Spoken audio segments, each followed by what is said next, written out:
President said basically if Supreme Court overturns Obamacare, it would be unprecedented. Critics say he was trying to intimidate the justices. His spokespeople say he was not. Michael Berry, was he trying to intimidate the Supreme Court? Well, of course he was. I mean, I think the man wants to set off a race war. And this supposed constitutional scholar has never engaged in any scholarship. That means writing on legal issues. Other than quoting in 2 books about himself, because he's a megalomaniac, his pastor's writings of 20 years, this man has no respect for America's institutions, and the Constitution being one of them. Maybe he'll appoint an unelected czar to question the unelected Supreme Court that in Marbury versus Madison in 1803 established that the court can do exactly what they're going to do. He should, frankly, be ashamed. Marbury versus Madison said the court has judicial review, but the court must cite precedent or case law to strike something down as unconstitutional. Marbury versus Madison doesn't give them the right to strike down a constitutional law.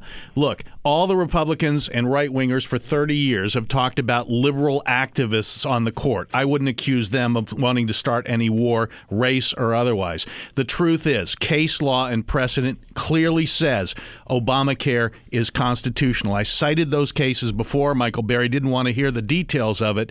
But if this court strikes down this law 5-4, it'll be for political reasons. And I said last week that will do no more damage to the image of the court than anything else. Question number 2, we'll keep it with Carl. Can Rick Santorum and Newt Gingrich do anything but undermine Mitt Romney's chances against the president now? No. And, I think Michael and I have talked about this before. They have a right to run. I'm glad that they're still in the race because whatever, chinks they can take out of Mitt Romney's armor, fine with me.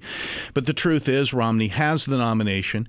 Rick Santorum continues to play a role in this campaign of moving the Republican Party to the right or focusing the Republican Party on the right. I mean, he made an absurd statement Sunday that the University of California doesn't teach American history. Every UC campus requires American history. It's that kind of revisionism and right-wing, anti-woman, anti-gay politics that's end up hurting their nominee, Mitt Romney. I'm glad he's staying in for our sake. Back to the right, Michael Berry.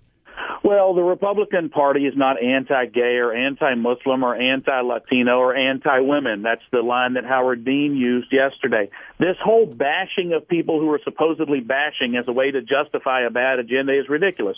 But to the issue of Santorum, Gingrich, and Ron Paul, who is also running, I look back to 2008 and the fact that Hillary Clinton won 8 of the last 11 primaries, and I actually think that helped Barack Obama.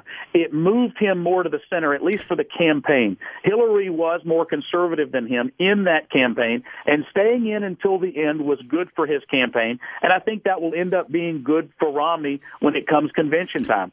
Every state should get to vote. I think this is actually healthy for the process, and it will actually help Romney.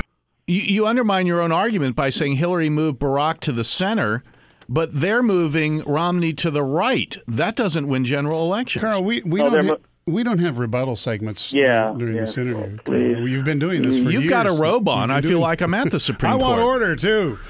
At this point, polling shows women are pushing swing states toward Obama. Did the contraception debate hurt Republicans in the long run, Michael Berry?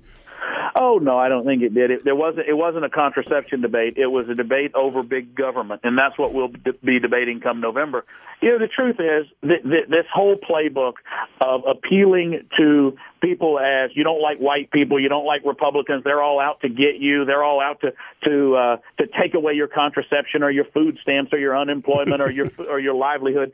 This separation and division that this president has engendered has increased tension and made people very uncomfortable. He's not a leader. He's not inspiring, and I think people are going to throw him out.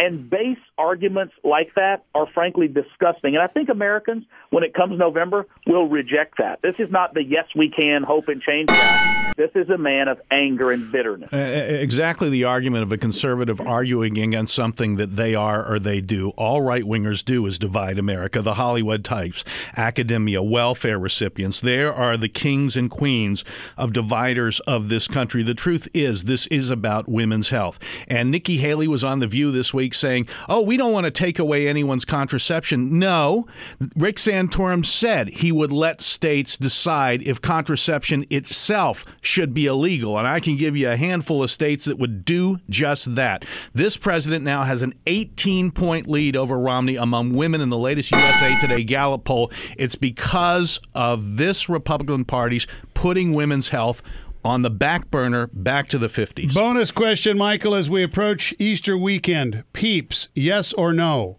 Oh no, they're they're pig's feet. I do not do Peeps, but Cadbury chocolate eggs, I'll eat more than my fair share. Carl, Peeps, yes or no? I hate to agree with Michael Berry. I'm actually going to an Easter party that is anti-Peep on Sunday. I absolutely hate the Peeps. Michael, you're with me, and I think Michelle Obama would be with both of us. See, lefties and righties do agree on some things. You're both wrong. I'm going to eat 6 Peeps just because of what you said later today. Yeah, but you're a peeping Paul. Michael Berry, Carl Wolfson, thank you very Michael. much. Thanks.